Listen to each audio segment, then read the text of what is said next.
Welcome to the Strategy with Jason podcast. Tune in for everything you need to know to stay in the know regarding the automotive industry.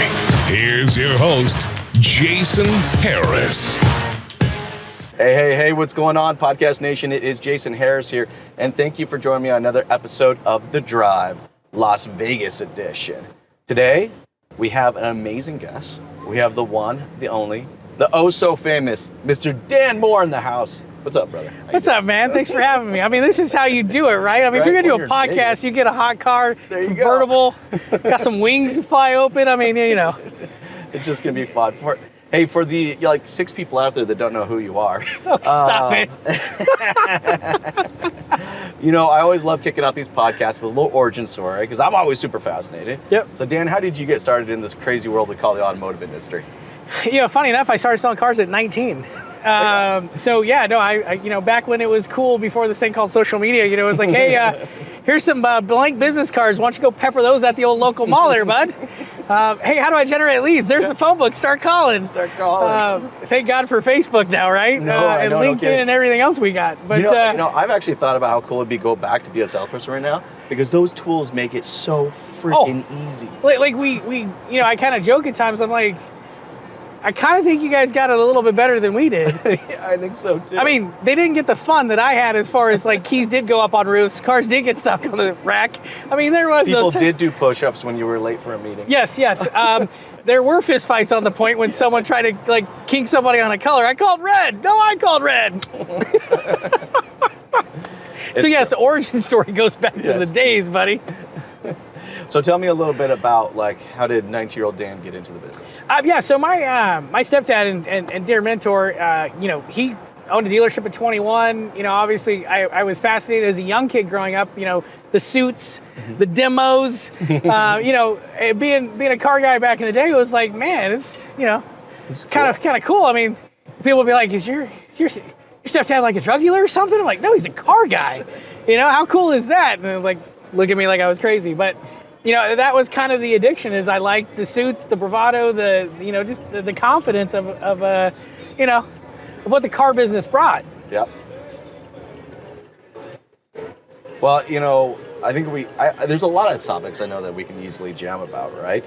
And, you know, you've spent, the better part of your later career, really focusing on analytics and data and, trying to paint that picture, for dealerships in, what their efforts are, where their opportunities are.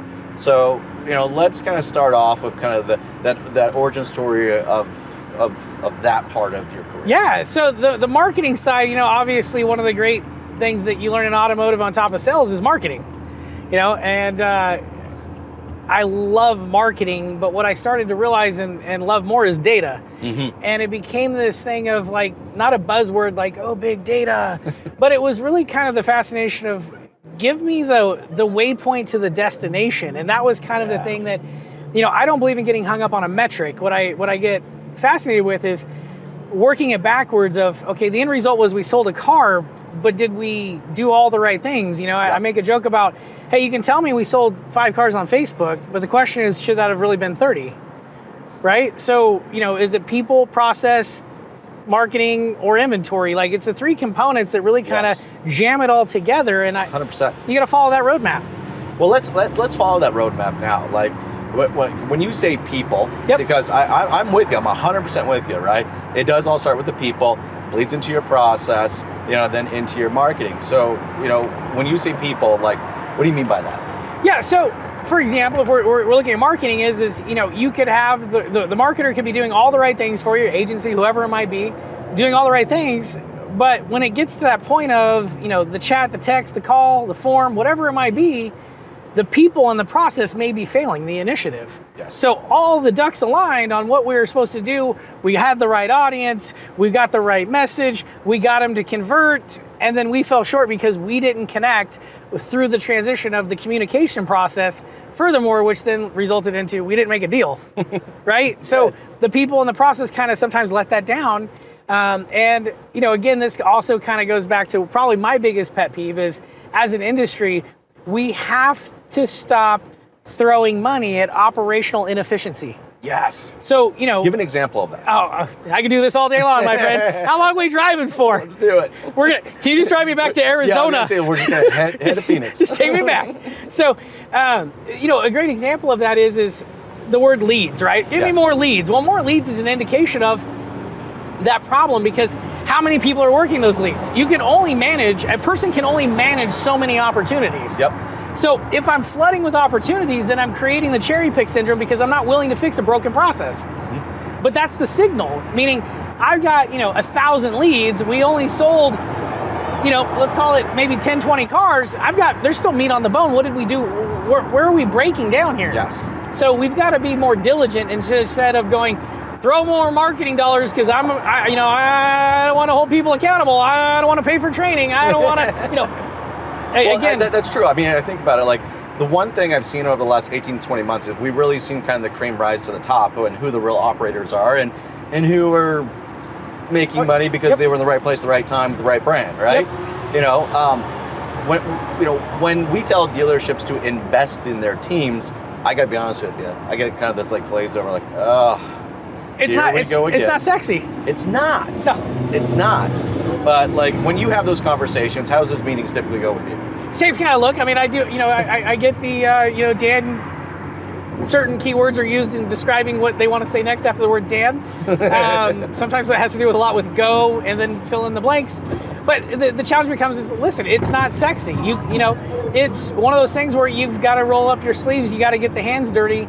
And you've got to have some accountability in there. Mm-hmm. And if you're not getting the accountability, then you've got to figure out what you got to do to change that outcome. But the other piece of that is you also have to demonstrate first and foremost that you've got the right leadership. The leaders are leading in a positive way. Yep. It's not just some micromanagement beat bash down, and I expect you to perform. It's how am I cultivating, developing, and growing talent within my organization that continues that feed farm? Growing talent. Yes. This is a marathon, not a sprint scenario again. Like, I mean, I think too often look, the automotive industry has created I'm going to roll these windows up. The automotive industry has created a culture around superstars. Yep. Right? Like, I mean, how many times have you gone to a dealership, right? There's those one or two people that are your 50 car people, right? Or 40 car people, whatever your size your dealership is. But it goes back to that, the 20 car Fred's not always good. And then it comes down and it comes down and it comes down, right? And it's like, we use that excuse, well, they've always done it that way. So, if I bring a training person in and they start telling them to do it a different way, then I could lose my superstars. Right. Well, and that's the other part too, is I call that kind of like the false messiah syndrome, in the sense of I've got, 20, 30, 40, 50 car Fred, but I'm not asking the right questions, because all I'm looking at, back to where I talk about the waypoint to the destination, they sold 30 to 50 cars. Yeah. Well, great. How many leads did they burn? How many of the teammates did they basically upset, disrupt, and that could have been that extra close point, right? Yeah, They could have generated the extra 10, 15, whatever. We're not looking at the right things. We're looking at the end result, but we're not seeing how we got to that end result. How much is it costing you to have 50 car Fred in your dealership? Because they're working the system against you. You've just made it easy for them to win, because the end result is all you're looking at. 100%. And we're not saying that 50 car Fred is not doing a good job. 50 car Fred could be really crushing it. Correct. But if we're not measuring 50 car Fred's efforts, right? All right, then we don't know. See, we can't take what he may be doing really, really well, and then take that magic or whatever formula he's using. And I'd rather have a whole floor of 50 car Freds. Right. How do I build? Well, it goes back to, how do you build the right culture? Yes. It's a cultural mindset. It's not. That is a foundation. Having one person be the driving factor isn't going to win the business. It's a team sport. Last time I checked, it's a dealership. The team collectively has to win. Sales has to get along with fixed ops, because they should be working as a team. Yes. Not as you walk into a dealership and there's a clear division. Go right, go left, and nobody talks to each other. Right? So it's true. But there has to be that collaboration. It starts at leadership. You've got to bring everybody together and have everybody working in synergy, so that it creates those opportunities to continue to produce the outcomes that you're looking for. And don't you believe is kind of that first big steps is just to start measure? See, I think people are afraid of measuring our efforts because they think it's in a negative way. Oh, I'm just going to get beat up if we start measuring this, right? Well, there's that part to it, and then part of it is that is the problem with measurement is It's like saying, I get the common question with Vistadash, why don't you just tell me red, yellow, green? Okay, if I tell you red, your first instinct, fire it, cut it, kill it. Yep. When in reality, no, it's a problem, but it's not that. We don't have enough information, right, to say that maybe, Auto Trader, why are you going to fire it? When in reality, if you look at the full broad data set, it's not. It's just red in the sense of, hey, something's off here. Yes. Oh, I got a people problem. Oh, I've got an inventory problem. Or it's like, this is the other fundamental problem. Software isn't going to solve all your problems. Yeah, there's no magic diet pill. No, people right? and process are going to drive the win. Yep. The software just allows it to happen at scale. Yes.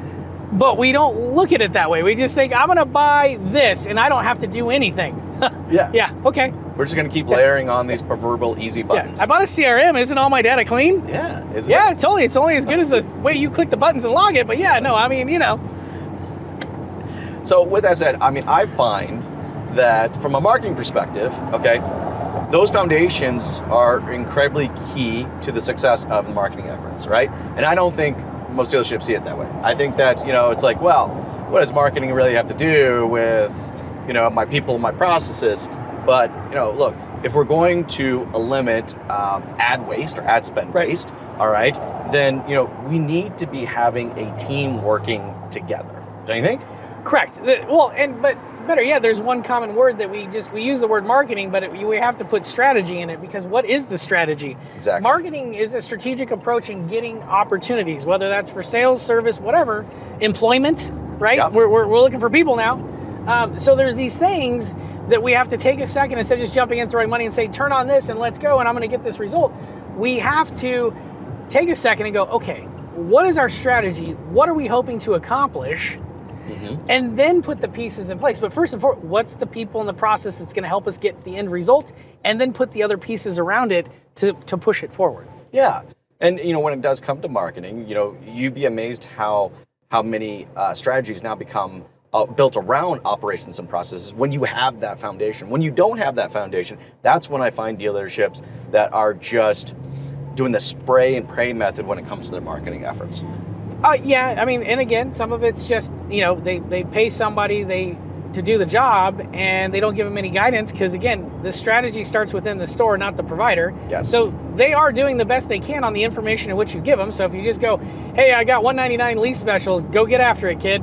Well, the marketing is going to be what it's going to be. But if the strategy is more of like, hey, here's our, fundamental core beliefs as an organization, how we operate, here's our promise. Now couple that with whatever the vehicle might be, this and that. Now that it starts to breathe life into that campaign. It's not just noise, because again, I go back to the newspaper days of when we just advertised our cars in the newspaper and it was just a race to the bottom. Whoever had the lowest price was getting the traffic that weekend. Yep. Right? 100%. So this is where digital marketing and marketing today is, tell me the story. Look at what's going on with society. It's a story-based narrative for everything that we do today. We consume the story way before we consume the product. Correct. But we're thinking that we consume the product first. It's like, no.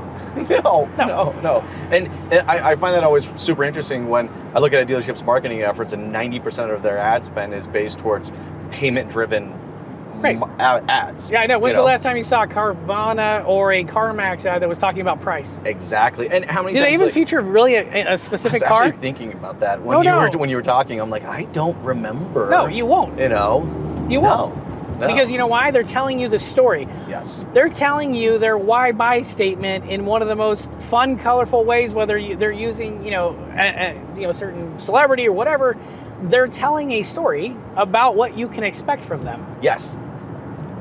You're buying into the process and the people before you're even buying into the product or service. Correct. 100%. Because guess what? The car's the commodity. Yes. So why can't we get more dealers? Yeah. No, I'm not saying more, because I will say in the last 5 years, I have begun to see a transition. We're seeing a lot There are more and more dealers that are understanding this, but there's still a ton that just cannot wrap their heads or refuse to invest the time necessary to wrap their heads around this. Yes, there's this point. I think during COVID and what we're seeing currently, I think that it's kind of funny because I was I forget who was saying this the other day. They're like, oh, adapt or die. And I was started laughing. I'm like, that's a cute statement, but I got to give kudos to everybody in automotive. They were forced to adapt. Yes. So they adapted to COVID with digital retailing. Yes. They're adapting to the inventory shortage with vehicle acquisition, messaging, campaigns, functionalities. So there is an adapt. Now, what we're missing is change. We need more change agents, right? The ones, to your point, that are like, I'm embracing. I'm not going to say that this is the way we've always done it. I'm going to break everything that we do and continue to push us forward. Yep. I'm going to look at disruptors like CarMax and Carvana and go, wait a minute. There's nothing here they're doing that we can't do, and we've been doing this longer, and those are our core values, fast, easy process, right? Yep. So, but again, that's the other problem that we have too around measurement. Tell me how you measure fast, easy process. Well, you're the data guy. Come on, Dan. But again, fast and easy, how do you define easy? No, I know, right? Right? But there are people that do that. But that's what I'm saying. Like, look at like a Disney. That's Yes. how they do look at things. That's literally exactly. And they break down, like they approach you have everything. to go down to the micro Correct. steps. Yes. And be able to measure there. So I mean, you can measure it, but you have to want to. And I think you hit the nail on the head when you talked about those core values, like those pillars of intent have to be defined, all right, before you can move forward with those peoples and the processes and the marketing. It's like you have to start there. It's like, all right, is your brand really going to be about being fast and easy? Okay, that's cool. All right, now how are the people going to support that? How are the processes going to support that? And how is the marketing going to support that? Right, and then it all starts with, again, it starts at the dealership level of who are we as an organization? Yeah. What are we comfortable with in our business model? What does it look like? Because again, I think that's the other piece too, is we go to, again, we're at a conference, right? You're in a 20 group, you're in this, and you're like, oh, so-and-so's doing this and they're crushing it. Let's just mimic that. Well, this isn't the mimic business. No. What we have to do is understand, again, you got to stay true to your core beliefs. Who are you? What do you want to accomplish? And then bring pieces in that complement what you're doing, not completely disrupt it, or you assign with a piece of software because somebody else had it and expect a result. You have to see how it plays into your business strategy. And you've got to work with, people or companies that are outside of automotive space that, Disney brings in people to really challenge the way they do it. Now, they break it. They break So everything. let's find how to break it. Right? And you got to be willing to it's okay, we're going to break it. And now, this is the best time to break anything. Oh, 100%. I think dealerships, especially now, in the last 18, 20 months, all right, they've embraced a purchasing process rather than a buying process. And that's impressive because it took us a long, long time to be able to go, I guess I do need to offer multiple solutions to my clients. Yeah. Or, hey, wait a minute, I don't have to floor 500 vehicles. Wait, my flooring expense goes down. I'm actually making more money because I'm not carrying there's all these things, and I think that's what I'm saying. There are change agents in this industry right now. They're looking at all these things that's going on, the pauses, and they're looking at the numbers, they're looking at their financials, they're looking at all the reports, and they're going, wait a minute. We don't have to go, when this all swings back around, we don't have to go back to the way we did it. Yes. There's maybe this new way, or a better way, or a hybrid way that is going to change how we work as an organization going forward that aligns with our mission. Yes. And I'm going to tell you what, I'm excited because I think, I'm betting on this industry, it's coming. And there's guys doing it and gals doing it. It's amazing. Oh, no, we're seeing it, right? In fact, we've met some of them recently just at the conference, right? Right. And I do like to see, the conference has been going on for such a long time that I think even you're starting to see a filter of who comes to the conference and who doesn't. Yeah, almost. And conferences, the different people that show up, it's not all the same going across. Yeah. It's interesting to see where people are going to learn or to take it to the next level. The different conferences and what they offer around content, where it gets the right different groups. We're seeing a lot of different. You've got people that are really into culture. They want to understand how to better set up their culture and their brand message. You got people that go, they're asking the questions. Yeah, I need to understand digital marketing better. I need to understand the software side of things, from digital retailing to CRM to DMS.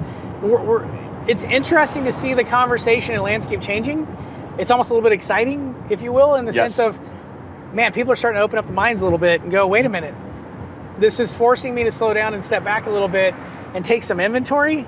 Yes. that I should have taken a long time ago. No, I do want to talk a little bit about digital retailing because you are the data guy.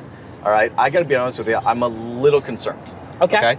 The language that was being used by a lot of these vendors have changed over the last 18 to 20 months. Oh, and it's going to continue to change. But I don't think it's for some, and especially as I was walking around, talking to all the vendors. It's like I had several digital retailing vendors talk to me about their lead generation stats, and I'm like, what?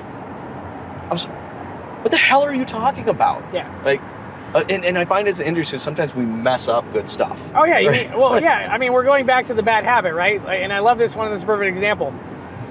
When when we lock stuff in the CRM, we used to make the joke, right? Like a walk-in, and we used to joke it'd be like too weak to ask, right? Too weak to ask. Then you look at the digital side, website lead.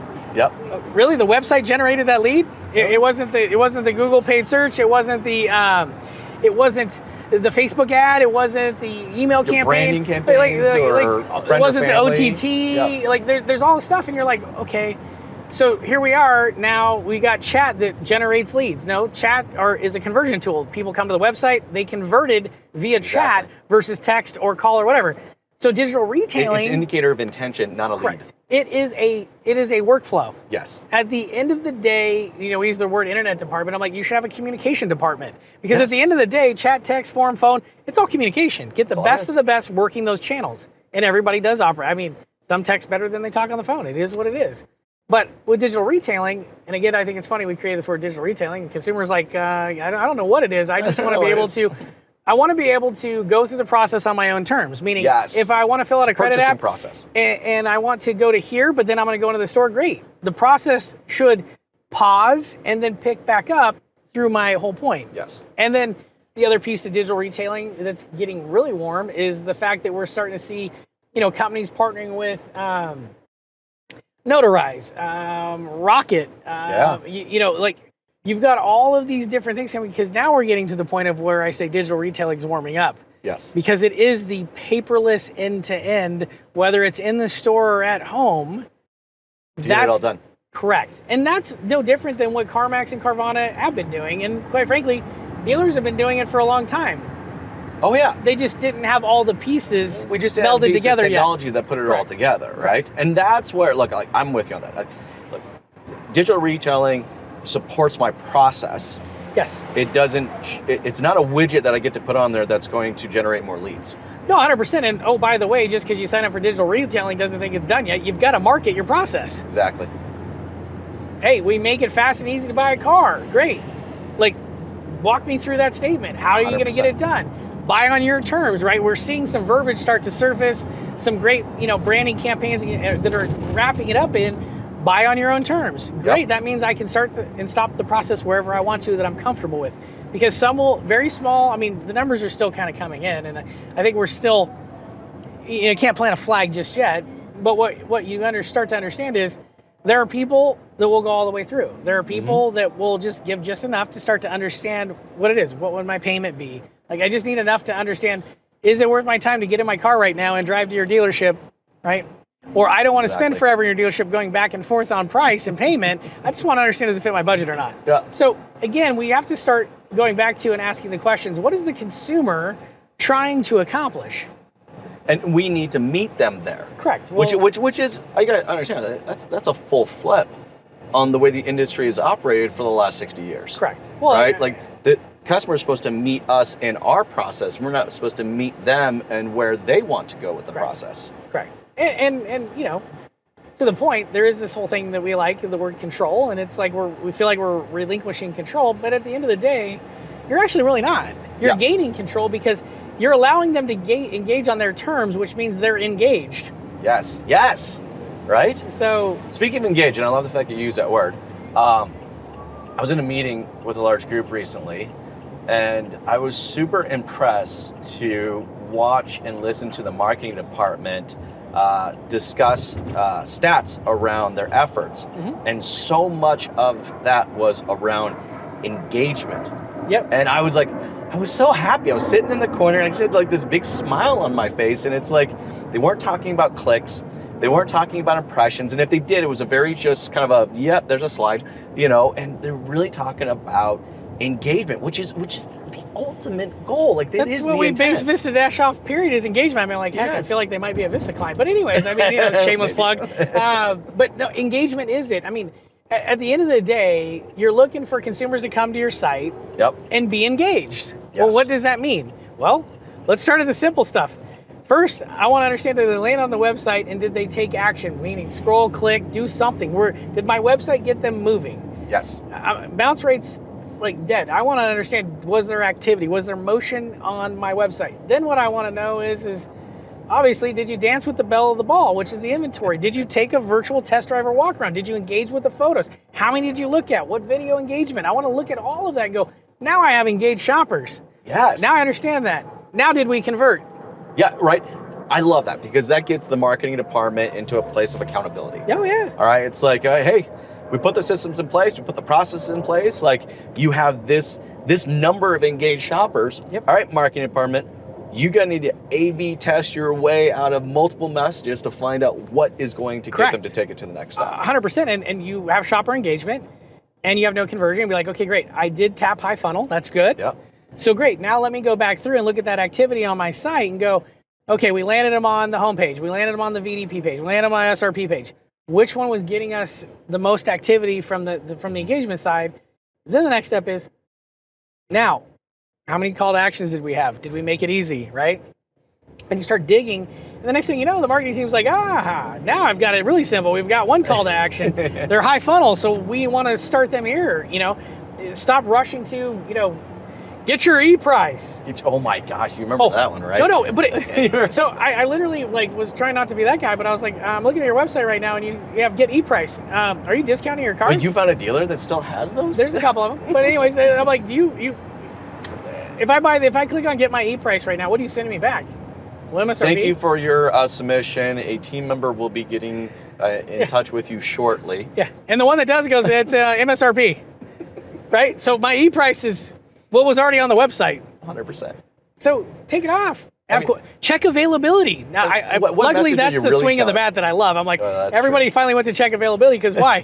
The phone's blowing up. I'm calling today because I want to make sure that car's actually there. Yeah. Which is an interesting twist in like paid search, for example. Yeah. You would go, hey, for roughly 30% of all paid search activity was really equating to a service action versus a sales action. But then during this time, it's like, well, those numbers now have changed a little bit because people are calling to check it. Do you have that car there? Yes. Is it available? Yeah. I want to buy it now. Can I actually see it? Yeah. Can I put a credit card right now? Yes. I mean, who thought we would be here? Oh man, literally, I'm in the process of buying a truck right now, and I'm in the industry, so I got some contacts. Like I call, I got a great deal for you. Is it there? Yeah. Yes. Here's my credit card. Just put a deposit on. I'm out of town, but I'll be back.